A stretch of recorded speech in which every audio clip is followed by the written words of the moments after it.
Donc, la question numéro 24 traite toujours donc de circulaire et sacs à plastique, en plastique.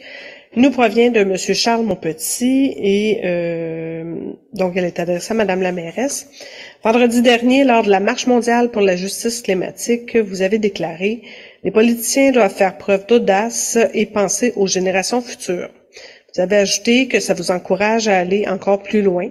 Mais avant d'aller plus loin, la Ville de Montréal ne devrait-elle pas commencer par respecter l'engagement qu'elle a pris à l'unanimité pour réduire dès cet été les tonnes de circulaires diffusées chaque semaine? Arrivera-t-on à passer à des mesures plus audacieuses si on ne parvient même pas à éliminer à la source la portion non sollicitée d'un produit qui génère autant de déchets? Le contrôle des circulaires est réclamé par bien des groupes environnementaux et d'après les propres chiffres de la Ville, cette mesure a l'appui d'une très grande majorité des citoyens. Après 2 ans de discussion, pourquoi n'est-ce toujours pas réglé? Madame Lavigne-Lalonde, je vous laisse répondre. Oui, merci. Je l'ai mentionné déjà précédemment là, lors des 2 questions sur le sujet. Je pense que pour faire preuve d'audace, notre administration en a fait preuve là, au cours des dernières années. On a été la première administration à mettre sur pied un plan climat très ambitieux, un plan climat applaudi par de nombreux experts qui nous ont appuyés tout au long du développement de ce plan-là.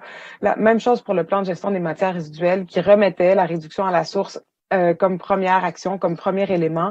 Donc, je pense qu'on fait preuve d'audace. La liste de ce qu'on a fait dans les dernières années que j'ai faite plus tôt, elle n'a jamais été aussi importante en termes d'environnement que dans une administration montréalaise.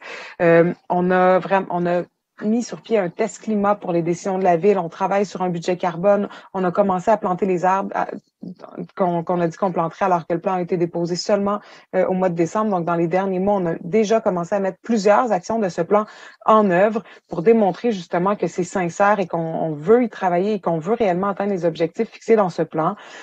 Pour ce qui est de la question précise des circulaires, je l'ai mentionné précédemment et vous le savez, Monsieur Monpetit, que dès le départ, là, on a toujours dit qu'il fallait qu'on trouve des solutions à la question liée aux journaux locaux. Et c'est cette question-là, en fait, qui reste c'est ce petit nœud qui nous reste à défaire pour pouvoir aller de l'avant avec les propositions qui ont été faites. Merci.